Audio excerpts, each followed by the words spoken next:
Buenas tardes, queridos compañeros, licenciados del curso de Historia de Guatemala 2.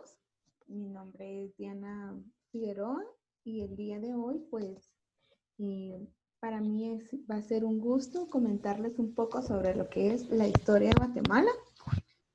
Para eso nos vamos a apoyar un poco con unas diapositivas que hice.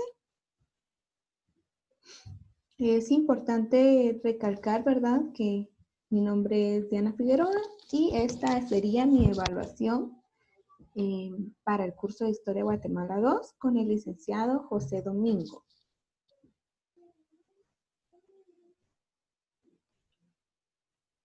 Pues esta historia empieza en 1821, cuando Guatemala se desprende del reinado español.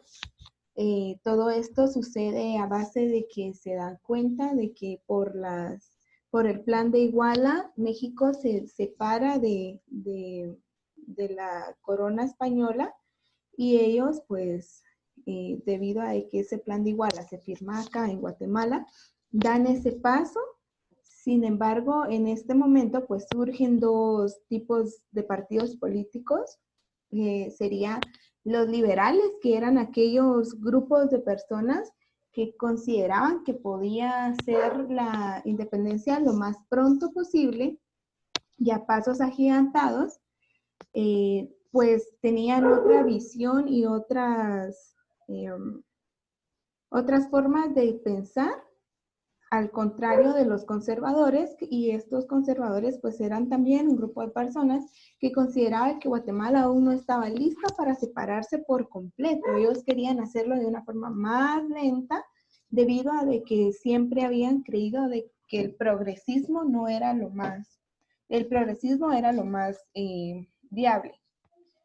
Pues dado a esto, Guatemala pues después de 1821 se da cuenta que el Imperio Mexicano pues les puede ayudar a independizarse de una mejor manera, y acá pues Guatemala se adhiere a lo que es el Imperio Mexicano, y en este caso pues Vicente Filísola era quien estaba más al pendiente con Gabino Gaínza, de que Guatemala se mantuviera bajo el régimen mexicano. Lo que dijeran los del Imperio Mexicano, pues eso era lo que se debía hacer.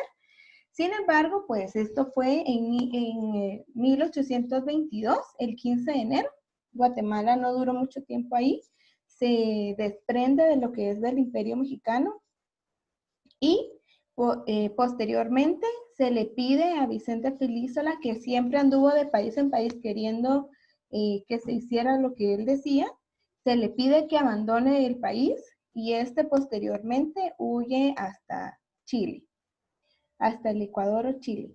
Luego vemos acá que Guatemala pues hace lo que es las Provincias Unidas de Centroamérica. A se le llamaba Provincias Unidas porque era algo que iba a ser pasajero, algo que no iba a durar mucho, pero al poco tiempo pues se le da el nombre de Repúblicas Unidas de Centroamérica, y pues este es el lapso de 1823 a 1839. El primer presidente federal fue José Manuel Arce. Se crea el Congreso y el ejército en cada estado. Eso quiere decir de que Guatemala tenía su propio ejército, Honduras tenía su propio ejército, El Salvador, Nicaragua y Costa Rica. Luego, tras el tiempo, pues el presidente Francisco Morazán, en busca del poder, se postula para seguir teniendo el poder con lo que sería esto de la República de Centroamérica. Y pues le gana la batalla a un joven que se estaba postulando también, al cual se le llamaba, su nombre era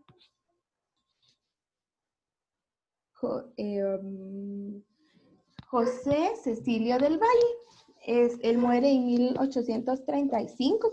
También era una de las personas próceres de la independencia. Sin embargo, Francisco Morazán, por la búsqueda del poder, pues hizo lo posible pues, para que a él se le matara. Luego tuvimos al presidente liberal, también llamado Mariano Gálvez. Él vino a imponer muchas reformas, como por ejemplo el florecimiento a la educación. Él quería volver a una enseñanza laica, no algo impuesto por la iglesia ni algo que la iglesia manipulara. También suprimió las fiestas religiosas y los feriados, o sea que él pues ya tenía una visión de quitarle un poco más el poder a las personas católicas. Luego vemos de que también fundó el Museo y la Biblioteca Nacional para que estos jóvenes buscaran más allá de la información que ya estaban acostumbrados a tener. También impulsó el Código de Livingston, el cual establecía el sistema penitenciario y el juicio por jurados. También subió el precio de los aranceles, estableció el matrimonio civil, cosa que a la iglesia no le gustó porque primero iba a ir el matrimonio civil y luego iba a ir el matrimonio religioso. Entonces la iglesia empezó a ver de que había menos apoyo y menos, que tenía un poco menos de poder. También amplió el nivel preprimario, creó rivalidad entre las regiones y pues entonces empieza una crisis comercial y empezaron a pelear un poco con una epidemia que vino y se le atribuyó a que debido a de que le había quitado poder a la iglesia, pues había llegado, esta epidemia era castigo divino, ¿verdad? Entonces, debido a que se le atribuyó eso, él pues tuvo que renunciar a su poder.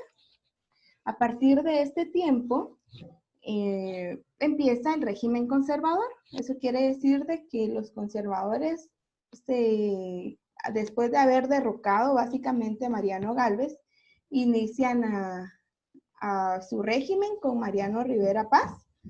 Este presidente pues no duró mucho en el poder debido a de que pues no tenía mucha visión de lo que se llamaba política. Sin embargo, él derogó la ley del matrimonio civil y el divorcio, restableció el diezmo, básicamente le devolvió el dinero y el poder a la Iglesia Católica. Y también derogó muchas disposiciones liberales que Mariano Gálvez había puesto. Básicamente todas las decisiones y disposiciones antipopulares. Podemos ver también de que después de Mariano Rivera aparece quien era el líder de la rebelión de la montaña llamado Rafael Carrera, a quien se le otorgó el nombre de presidente vitalicio, después de que él devolvió el estado de los Altos a lo que sería la República de Guatemala. Cuando hablamos de la República Guatemalteca nos referimos al país de Guatemala, y cuando hablamos de la República de las Provincias nos referimos a toda la extensión que conlleva a El Salvador, Honduras, Guatemala, Costa Rica y Nicaragua. Acá vemos también de que fue defensor del territorio guatemalteco cuando El Salvador y Honduras querían más poder, querían más terreno, y esta batalla fue en San José Lagrada, en Chiquimula. Nos vamos dando cuenta también de que él firmó el tratado con Inglaterra sobre la posesión de Belice. Estos, pues muchos dicen que se le atribuye a de que como él era analfabeta, fue como un truco al que le hicieron firmar, y puesto a eso, él dio la posesión de Belice. Vemos acá también con Vicente, que al fallecer, él era muy amigo de Vicente Serna, y consideraba de que él iba a poder tomar el poder de la mejor manera. Y entonces lo vuelve su sucesor. Debido a de que él era el presidente vitalicio, él podía otorgarle el nombre a alguien más para que él siguiera, para que éste siguiera con el poder. Nos damos a cuenta acá de que Vicente Serna fue el sucesor de la presidencia, pero asumió el poder cuando la grana entra en crisis. Y Guatemala, pues básicamente aún teniendo problemas externos e internos, siempre mantuvo una economía muy estable. Y acá pues vamos viendo de que empieza a entrar en crisis, hay problemas económicos y pues la gente y básicamente los liberales se aprovechan de esta situación y pues tras uno de los errores más grandes que tuvo Vicente Serna, que fue cortarle la cabeza a uno de los integrantes liberales llamado Tatalapo, y ponerla en exhibición para que supieran los liberales qué iba a pasar si ellos se oponían contra sus regímenes, pues fue un grave error porque muchas de las personas no estuvieron de acuerdo a lo que él hizo y pues le dieron, básicamente él tuvo que renunciar. Luego tenemos acá el inicio del régimen liberal. Acá nos damos cuenta de que Miguel García Granados es quien toma primero el poder, dado a que era un régimen totalmente distinto al conservador. Devuelve el divorcio y el matrimonio civil, vuelve la educación laica, construye el puerto de Champerico para que hubiera mayor comercio y eso a la gente pues a muchos lugares, a muchos espacios y básicamente a los que habían tenido problemas con Rafael Carrera, que eran los de el occidente del país, les beneficiaba porque el comercio iba y venía de una mejor forma. Luego tenemos también que él estableció el pabellón nacional y el escudo nacional. A partir de que él hizo estas reformas, pues no se le han hecho cambios a estos símbolos nacionales. Sin embargo, Miguel García Granados era un excomandante también de batalla con Justo Rufino Barrios. Justo Rufino Barrios ya se había preparado para derrocar a lo que era Vicente Serna con armas que fue a traer a Estados Unidos y desde ahí nos empezamos a dar cuenta de que los liberales tenían mucha anexión y mucho compañerismo con el país de Estados Unidos. Este señor Justo Rufino Barrios es el señor que aparece en el billete de a 5 quetzales. Y pues él establece completamente lo que es la educación laica y gratuita.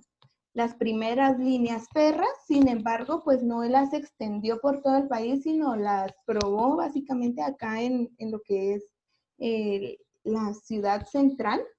Él estableció lo que es el telégrafo y el teléfono. Él dio el gran paso a eso y en ese tiempo él abrió el campo aún más para el cultivo de café.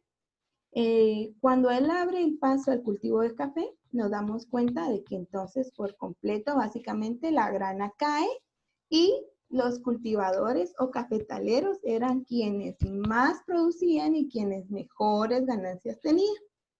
También creó el decreto unionista. Cuando él crea el decreto unionista, pues muchas de las personas no estaban muy de acuerdo y pues básicamente por eso él empezó a dejar un poco ya el poder y empieza a entrar Manuel Lisandro Varías. Es este señor y pues él derroga por completo el decreto de la Unión, que fue el que Justo Rufino Barrios pues impuso, ¿verdad?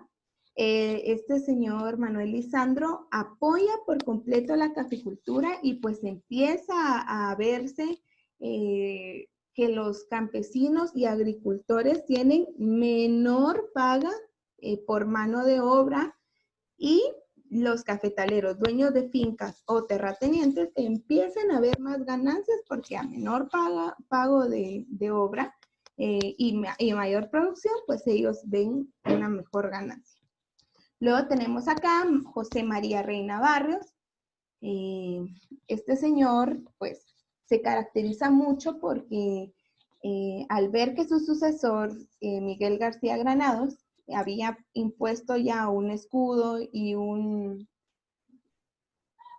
bandera, él crea ya de una forma anónima lo que es el himno nacional, a los cuales pues se le acredita a José Joaquín Palma, y pues luego vemos que tiene también mucho que ver con la construcción y básicamente la ampliación del ferrocarril, el cual llega hasta lo que llamamos ahora el rancho. Luego vemos también de que por eso mismo, básicamente porque invirtió mucho en esto que serían las líneas férreas, se ve muy afectado económicamente y básicamente por una economía crítica se obliga más que todo a cerrar el país y a cerrar las escuelas públicas, cuestión que a muchas personas pues no les favorecía ni les gustó. Luego vemos acá al señor Jorge Ubico Castañeda. Él tenía básicamente una idea de dictador. Él no beneficiaba mucho a las personas de clase media, sin embargo, generó muchos beneficios a las opuestas que serían las clases altas. Quitó el trabajo forzado. Eso fue algo que les apoyó mucho a los campesinos debido a de que ellos trabajaban más que por dinero, por tiempo y comida.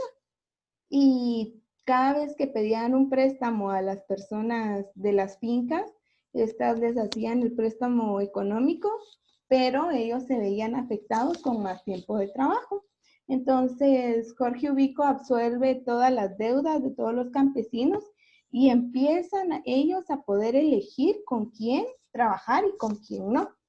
Luego vemos también que este señor crea la ley contra la vagancia, algo que ayudó mucho a que la economía prosperara, ya que estas personas, si se les veía en la calle trabajando en hora caminando, vagando en hora laboral, se les otorgaba un empleo, básicamente trabajar para el gobierno o para las municipalidades.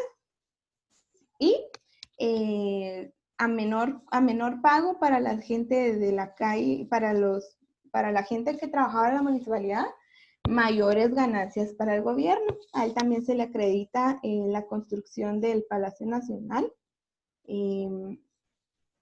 Básicamente su pensar era muy extrovertido, le gustaba mucho pensar en él, centraba mucho el poder en él, tanto que cada uno de los aspectos del Palacio Nacional están regidos y ubicados por las 5 letras de sus dos nombres, de su nombre y su apellido. También vemos acá que pagó la deuda externa del país, la primera deuda externa que había, y muchas deudas probablemente más. Sin embargo, a pesar de que por un tiempo pues tuvo buenas acciones, después de centralizar todo el poder en él, empezó a defraudar un poco al país, mandando a fusilar a 24 civiles, militarizó las escuelas públicas, reprimió la huelga de Dolores, quitó la autonomía de la Universidad de San Carlos, y básicamente eso lo mantuvo en el poder 14 años. Y los estudiantes sancarlistas, al ver esto, pues hicieron una manifestación y pues él opinó de que si habían 300 personas reunidas pidiéndole que él dejara el poder, lo haría. Y básicamente fue al que llegaron 301 personas y él cumplió con su palabra, exiliándose en una pequeña finca donde él ya vivió su vida en paz. Pero esto no fue todo. También antes de que él se retirara, pues vemos que el 25 de junio en 1944, tras su dictadura, el magisterio y los universitarios unidos, para acabar con las imposiciones de él, realizan una marcha en la cual hubieron varios heridos y muchos muertos. Y entre estos muertos, pues podemos mencionar a María Chinchilla, mártir de esta revolución. Sin embargo, cuando Jorge Ubico deja el poder, él pues deja a alguien a cargo para que luego, hasta dentro de un buen tiempo, básicamente el 12 de julio, se hiciera una reelección, pero no era una reelección completa, sino era alguien que él iba a imponer, ya que él estaba acostumbrado a imponer tanto alcaldes como quitar sindicatos y hacer muchas situaciones. Pues vienen las personas llamadas Jacobo Arbenz, Francisco Arana, a generar una revuelta, una manifestación en contra de él, llamada el Proceso Revolucionario del 20 de octubre de 1944. Ellos piden una justa elección democrática del siguiente presidente de Guatemala. Después de esto, se le otorga la presidencia a Juan José Arévalo y empiezan los 10 años de oro de Guatemala. Se le llama así puesto a que este señor fue básicamente el mejor presidente que habíamos tenido, porque dejó un poco lo militar, dejó un poco lo económico, también le favorece mucho el hecho de que Jorge Ubico haya dejado saldadas las cuentas. Sin embargo, no se postuló para adueñarse del poder, sino básicamente para apoyar al pueblo. Este señor se vuelve presidente en 1945 y pues crea el IX, crea la Liga contra la Tuberculosis, establece el Código de Trabajo, implementa el Banco de Guatemala, hace escuelas tipo federación, y pues también se le ve que crea la Facultad de Humanidades, Agronomía y el Trabajo Social. Este señor pensaba en grande, pues veía que también si había mejores maestros, había mejor educación. Si se le enseñaba a los campesinos una mejor forma de cultivar, iba a haber mayor producción de cultivos, y pues el trabajo social, que le ayudaba mucho a las personas del interior del país, a las cuales no estaban acostumbradas a que se velara por ellas. Y luego pasamos ya a lo que es Jacobo Arbenz, llamado el soldado del pueblo. Él toma el poder después de Juan José Arévalo, cuando pues Juan José Arévalo también establece que él no iba a pasar más de 4 años en el poder, debido a que él no quería acreditarse tanto tiempo, y pues le deja a Jacobo Arbenz, también elegido por el pueblo. Este señor quería hacer cambios económicos sin dejar a un lado la vida social, pero siempre queriendo hacer cambios económicos.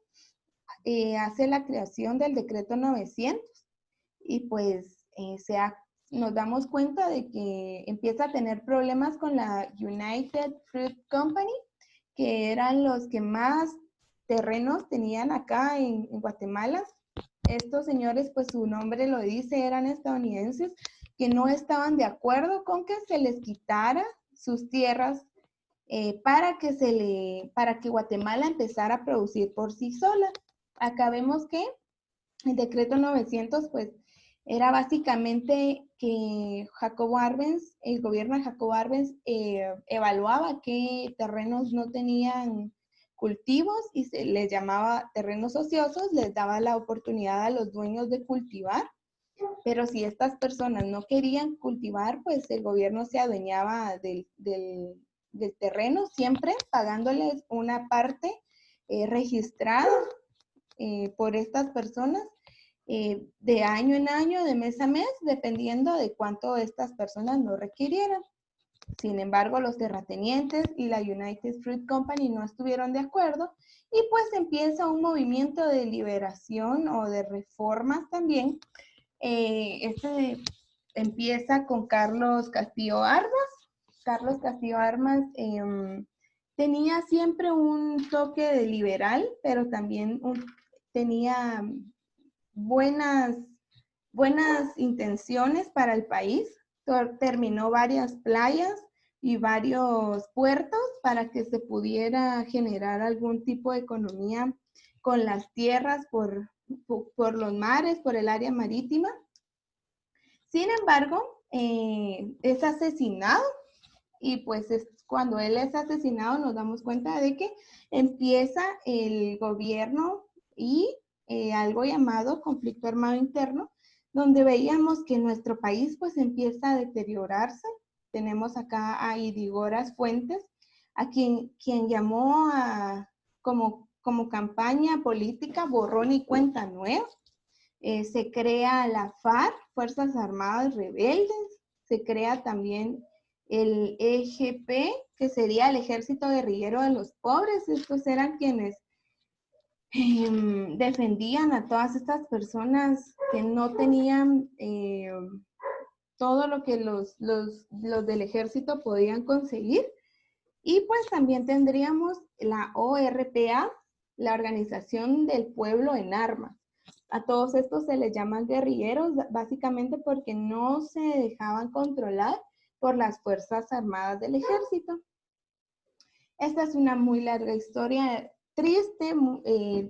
Realmente nuestro país nunca estuvo listo para algo como esto y es lamentable ver cómo pues se peleaban entre ellos por el poder. Acá vemos que en 1983 en Guatemala el gobierno estaba controlado por el ejército. Si usted no tenía una visión militar como referida al ejército, la tenía que tener por la guerrilla, y pues esto empieza a generar que nuestro país se empiece a sobrepoblar, porque los jóvenes debían tener un matrimonio para no ir a pelear, tanto militarmente como por los guerrilleros. Y pues esto hace que las personas muy jóvenes pues empiecen a reproducirse, y pues aquí vemos un alto golpe para lo que es nuestro país. Luego tenemos 1982 a 1993, en esta fase el fin de la Guerra Fría, la derrota electoral del Frente Sindicalista de la Liberación Nacional en Nicaragua en 1990 y la firma de acuerdos de paz en El Salvador en diciembre de 1991. Abrieron nuevas posibilidades para las negociaciones de Guatemala. Luego pasamos a lo siguiente, que sería finales de 1996. En esta fase, estrategias de la comunidad internacional del gobierno de la URNG favorecieron a un fin de conflicto. Después del fracasado golpe de Serrano Elías, se fortaleció la Comisión Gubernamental para la Paz. Jorge Serrano Elías fue alguien que tenía básicamente visión para dejar el conflicto por un lado. Sin embargo, pues también hizo muchos desfalcos de dinero y tuvo que saltarse por autogolpe de Estado y salir corriendo del país y refugiarse en otro. El 29 de diciembre de 1996 vimos que Álvaro Arzú, ya siendo presidente, pues es a quien se le acredita que firma los acuerdos de paz. Sin embargo, el señor Álvaro Arzú pues también nos demuestra que de que tenía muchos conocimientos de política, pero también tenía muchas formas de querer dejar un poco mal al país, pues él es el que vende la luz eléctrica a empresas extranjeras. Ya también vende lo que es la carretera hacia Escuintla y otras que pues hasta el momento aún no se han dictado como hechas. Luego tenemos al presidente Portillo, Alfonso Portillo, también al que se le acredita por haber robado mucho al país. Creó muchos planes de beneficios para las personas de escasos recursos. Sin embargo, en esos planes también iban los recursos de él y pues ya actualmente ya está libre después de haber cumplido una condena en una cárcel estadounidense. Ahora tenemos acá a Alfonso Berchet, al cual no se le atribuye nada más que la elaboración y firma de la Comisión contra la Corrupción, CICIG. Aquí, pues, esta comisión es derogada por otro presidente, el cual, pues, ya vamos a hablar de él. Acá tenemos al señor Álvaro Colón, el cual su gobierno duró del 2008 al 2012.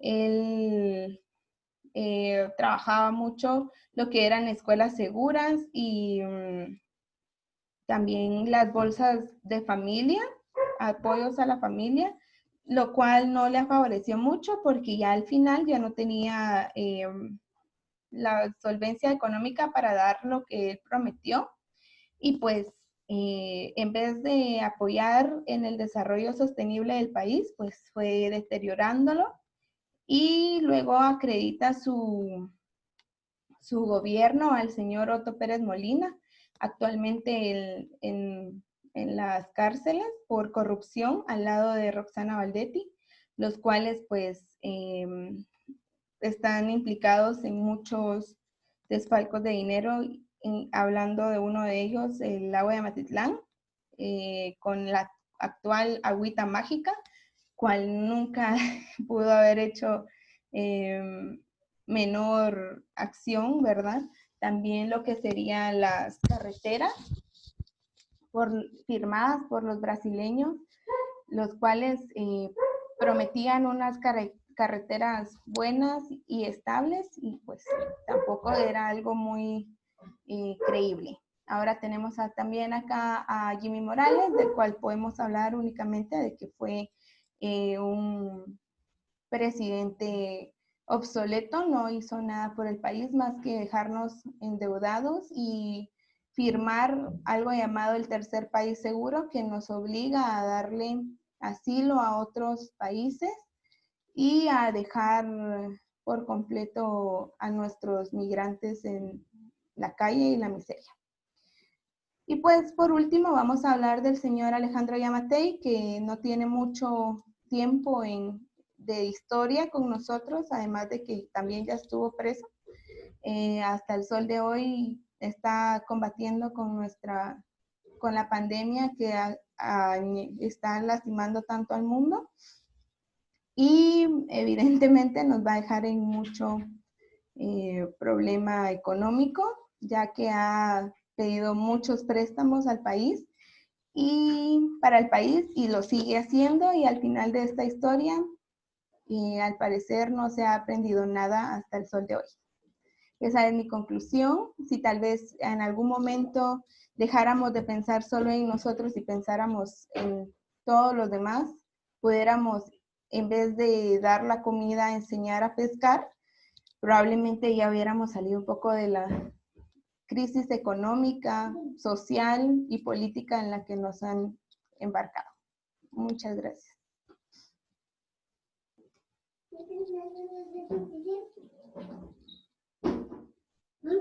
Ya.